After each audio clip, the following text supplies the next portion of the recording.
What should drive the utilization of those resources? Your goal should, all right?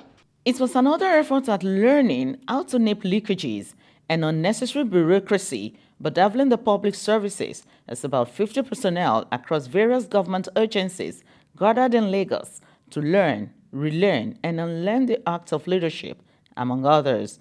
The 5-day training program, which was made possible by the Bureau of Public Service Reform, BPSR, and Africa Development Study Center, was to, among other things, equip the civil servants on risk assessment and mitigation in financial management.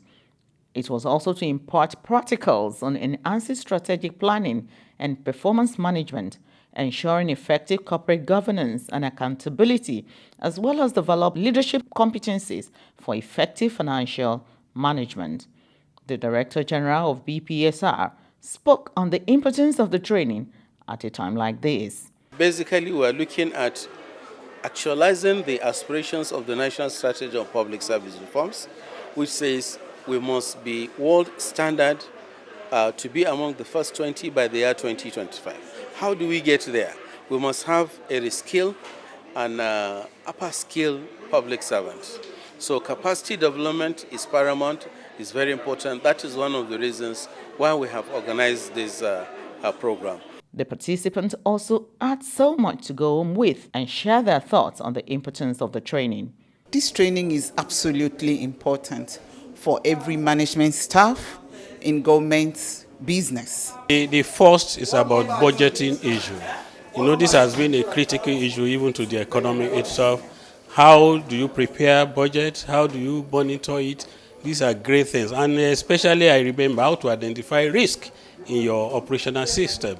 So you identify risk, how do you manage it, especially when you're scanning your system by way of using SWOT analysis, where you'll be able to identify your leverage area in the operations, where you'll be able to identify your constraint and those major problems. And if we're area of vulnerability, I think this will help a lot in managing my process better by way of employing all these tools. It's a time of training that I will recommend for every of our officers holding leadership positions. The participants drawn across the MDAs, we had a lot to learn from each other because the experience sharing was intensive, and that was good.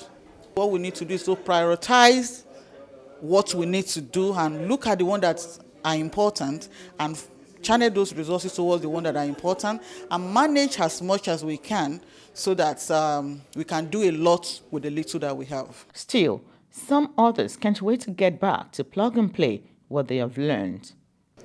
We need, as managers in our agencies, to actually incorporate the younger officers to work with us for us to achieve the set goals of our organization. We should never look down on opinions that come from the younger ones. Most times they are actually the ones that are so informed. When some people like us get back to our ministry, our agencies, we can now train people under us and impact the knowledge we've had here. And at the end of the day, so whatever it is that we have learned when we are trying to put it into practice, we'll be able to carry them along with us. They also spoke on the frequency they expect of such an enlightenment program. This should be maximum of quarterly, at least, although my advice is you should have modules on these trainings. You should have module 1, module 2, module 3, module 4, where maybe the introductory aspect, then maybe the next one will be the module 2. So you make it in advanced stages. Quarterly or even monthly. So, if there must be change in the public sector governance in Nigeria, the change must begin with the heads of each department in the public service. Bumi Idowu, Sook News.